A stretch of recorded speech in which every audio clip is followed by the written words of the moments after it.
So, Down and Pearl Remakes just got announced last week with the Pokemon Presents, with the, Pokemon Brilliant Diamond and Pokemon Shining Pearl, right? So, obviously there's going to be a lot of questions surrounding the remakes and what they're going to do with them. In this video today, I want to give you guys a little idea of what I personally want to see in these remakes, being a faithful Gen 4-5.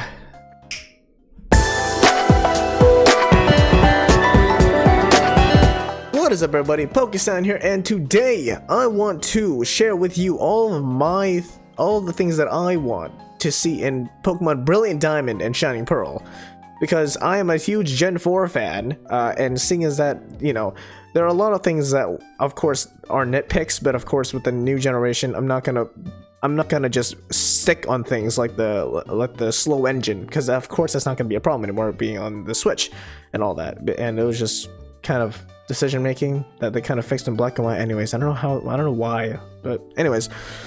Today, I want to share with you the top 5 things that I want to see in these remakes, as being as faithful as they are, of course. So, without further ado, if you guys are excited for this video and, I guess, excited to see my thoughts, then please make sure to give this video a like. A thumbs up would be super nice. If you guys do like the content that you see here, please make sure to subscribe as well. Without further ado, let's get to it. Number 5, the key system from Black and White 2. So I assume that a lot of you don't know about this, but in Pokemon Black 2 and White 2, there's a feature in the game that let you pick a harder version of the game or an easier version of the game, and as well as some legendary encounters to boot once you unlock some certain checkpoints. And that was called the key system. That had you go unlock some keys. That way you can just unlock a harder version of the game, or just make it easier for the second time around. Because the conditions for those was to beat the main game on normal mode once, right? And then for the specific legendary encounters, you had the Regis, which I surmise they could do again, because that is a really interesting mechanic of how you have to trade keys with other people to unlock different Regis. Now, of course, though, in Sinnoh, there already are 3 designated caves for the Regis, and because Regigigas is obviously in Sinnoh as well, in the Snow Point Temple, if you guys didn't know that. And those were via events only. And so I want to have it to where we get an in-game available way of catching those Pokemon, and also obtaining Regigigas, of course, at the Snow Point Temple. And the easiest way to do that, I think, is to bring back the key system from Black and White 2. That you can go into one Regi's room. Of course, this would probably be depending on what starter you pick, or something like that. Or something of the sort, right? Or what version of the game that you're playing. And one game could have Regirock, one game could have Regice, and then you unlock the key from one of those to Registeel, and by having all 3 of them, you walk up to the Snow Point Temple, and then you get Regigigas. But my main point with this whole key system thing is having a difficulties setting of having a challenge mode and an easy mode to make the experience more fun for both sides of the party who want an easier experience, or for seasoned veterans that just want a difficult challenge in a Pokemon game, because everyone knows Pokemon's meant for that. Yes, totally. But I completely understand where those people are coming from, of course, because Pokemon games nowadays seem a bit too hand-holdy, and they never really get challenging, or when they do get challenging, it's kind of after it starts to not matter in terms of what you need to do to progress with story progress and whatnot. So that is why I want to bring back the key system from Pokemon Black and White 2. Number 4. Mega Evolutions. Now, of course, you guys probably saw this one coming, because everyone wants Mega Evolutions to come back after the travesty that was Pokemon Sword and Shield Dynamax and Gigantamax. The reason I want it back is to make it more exclusive to where certain Pokemon can be made good, or at least decent, through this method. Because obviously with Dynamax, everything can Dynamax if you were in a proper area or field, of course. But with Mega Evolution, it makes it more exclusive and makes more irrelevant Pokemon, or weaker Pokemon, become pretty okay. Because I'm not gonna lie, there are a lot of Pokemon out there that are just purely screwed out of being good ever. Even with their massive move pools, if they don't have a stat line to back it up, what'll it be for, you know? Another reason that I want Mega Evolutions to be in Brilliant Diamond and Shining Pearl is the possibility of having a Mega Dialga and Palkia or a Primal Dialga and Palkia. Because Primal Dialga already exists, kind of, except that was just a corrupted Dialga. They could make a proper Primal Dialga reverting back to how it was when Arceus first made them or something. And speaking of Arceus, they could actually make it tie into that whole thing with Legends, of course. Seeing as that also ties into the Sinnoh region, they could make Dialga and Palkia have some ties to Arceus, or more explanation, just more expansion on that whole lore aspect of it, because that's just really interesting to me, how Arceus made these time and space beasts, and you could also throw Giratina in there somewhere. I don't know, like Oras did with Groudon, Kyogre, and Rayquaza, how basically they just got their primal forms where they were just uber powerful with no seals on them, you know? Number 3. Battle Frontier.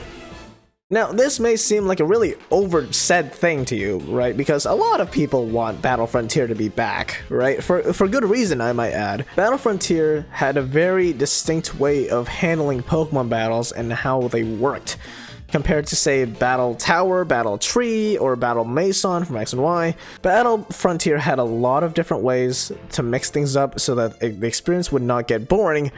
Now, compared to those facilities, of course, like Battle Mason, Battle Tower, Battle Tree, it wasn't just a streak, right? It wasn't just a streak that you had to just keep climbing the streak and then eventually you get powerful trainers to fight against, like Cynthia, like all the champions or all the big trainers from other regions and whatnot.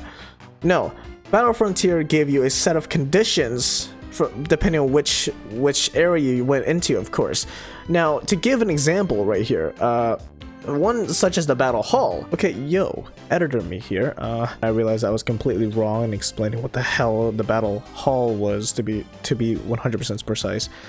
Because the Battle Hall, my original point was going to be that it was an interesting idea brought to the table because it would still be a streak, but after every round, there would be a type listing that you had to pick from, and those would be the things that you have to fight against. But the thing was that you didn't know if there were any secondary typings attached to them, right? So it could be water, but you don't know water what, or if it is just pure water, right? It could be water psychic, water ice, in which case would be something like Starmie or Walrein. So it brought a really interesting idea where you had to consider all of the different Pokemon that could be those types could represent, because it was just one primary typing that they revealed, and you'd have to be doing guesswork for the other secondary typing if there was one. Anyways, though, that's enough of that. Back to the video.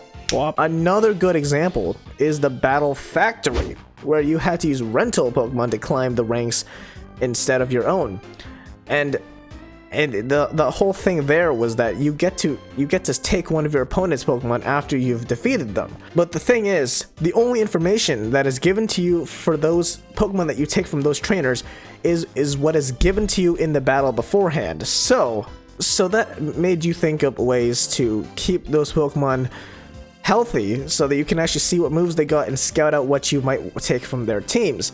And that, to me, is a really interesting mechanic that has never been brought back since, of course, Gen 4. Of course, this was also in High Crystal Silver, but, you know, this started in Platinum, and yes, it was never in Diamond and Pearl. Diamond and Pearl was just a streak, right? Battle Tower, streak, just keep winning, basically. I really hope they do bring back Battle Frontier, because it brought so many interesting takes on how to play Pokemon in that set format that no generation since has ever replicated. Number 2. The multiplayer features. Okay, so the multiplayer features of Gen 4. Obviously, Underground. That was a big feature, right? That I'm pretty sure they did show off in the trailers, so don't get me wrong. I hope I'm not wrong. But what I mean more is that the Wi-Fi squares or the Wi-Fi plazas that you had, of course, way back when, before the servers were shut down for Nintendo Wi-Fi. Why? Now, the Wi-Fi Plaza had a lot of mini games that, you know, you could participate in with other people, and it was a really unique experience because they never brought back that type of thing ever again. It's kind of sad, I'm not going to lie. So I do want those features back, And of course, this time you could possibly add more rewards, right? Not make them necessary or required, but still give people reason to do it, right? Because Pokemon in this day and age is all about bringing people together, and I feel like that would be a perfect way to do it in a game, to where you have people playing with each other in mini games and all that. It could be basically like a Pokemon Mario Party, if you will, with mini games as such, not boards. God no. A lot of people never really got to experience it because the servers were shut down before they could even get to it. Hell, I didn't even know about it until it was shut down. Gen 4 fan I am, huh? Underground was a really big part of that as well. Make that a thing. Make that better, right? I like the whole mining mechanic. I like the whole catch the flag. That was really fun. That could be really fun with a lot of other people. And considering how the internet is so much better nowadays, you can actually just get a lot more people on there, you know? That could be really fun. Number 1. Expanded story and characters. A lot of you guys probably don't know this because a lot of people nowadays, at least I assume so, just play the main game and then skip post-game because post-game just doesn't matter because they never had a thing to care about in post-game because Sinnoh post-game never really presented itself to be all that necessary to really experience. But for those of you that don't know, of course, there was an area in the post-game called Stark Mountain that you can access. And in there, we got to learn that Mars and Jupiter had completely just given up on Team Galactic as a whole and decided to start life anew.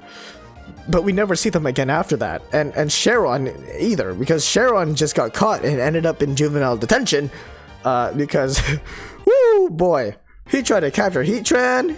Man was in an active volcano. Oh boy, yeah, we never got to see any more of Mars or Jupiter, and it'd be really nice if they could expand on that. What happened to the Team Galactic members after Cyrus had gone? Because, well, I mean, come on, the game's been out for what, 14-15 years. If you don't know what happens in the plot, and you're a Pokemon fan, I have no idea what to say to you, but we never really get to see what they do after the fact of Cyrus just being long gone. At least in Platinum. In DP, in Diamond Pearl, it may be a little bit different because details are a bit fuzzy here and there between the two games, of course, because Platinum is the definitive version of the game. The canon version, if you will. It'd be really nice to see why just a lot of these characters in what they do afterwards, because I feel like it would bring more understanding of these characters and more reason to like these characters past just being a necessary villain, because all they really were before were just Cyrus's lapdogs. I'm not gonna lie, Cyrus just played with them and just like, hey, do this and I will like you, kind of, until I don't. And I just don't. But regardless, yeah, expand a story. Just more to do in the post-game. Because, yes, Sinnoh post-game, Battle Frontier. That's kind of it. That's literally it. Battle Frontier, completing the National Dex. That's all you had to do. Everything else was kind of off the beaten path. I mean, sure, post-game within itself is off the beaten path because there really shouldn't be any major story elements happening after you become champion and whatnot, but there should still be something that actually makes you want to play post game instead of just skipping over and going to the next game that you play. But I think that does a pretty good job in summing up what I want to see in Pokemon Brilliant Diamond and Shining Pearl. Let me know your thoughts down in the comments below, because I would really like to hear them, and I would really like to hear whether you agree or disagree with my opinions and whatnot. I mean, of course, I'm not looking for people to agree because these are my opinions, not facts. Come on, let's be real here. These are opinions, all right? Nothing's factually right. I'm just throwing my 2 cents out there. But if you guys did enjoy this video and do agree with my thoughts, hell, if you don't agree, give a like on this video. It really helps out my channel and really helps us grow. And also, if you guys are new here and did enjoy this video and would like to see more, I will have more projects linked on the end screen somewhere around here. I would hope so anyways. Well, with all that said, thank you guys so much for watching, and I will see you guys for another video of some kind. Peace!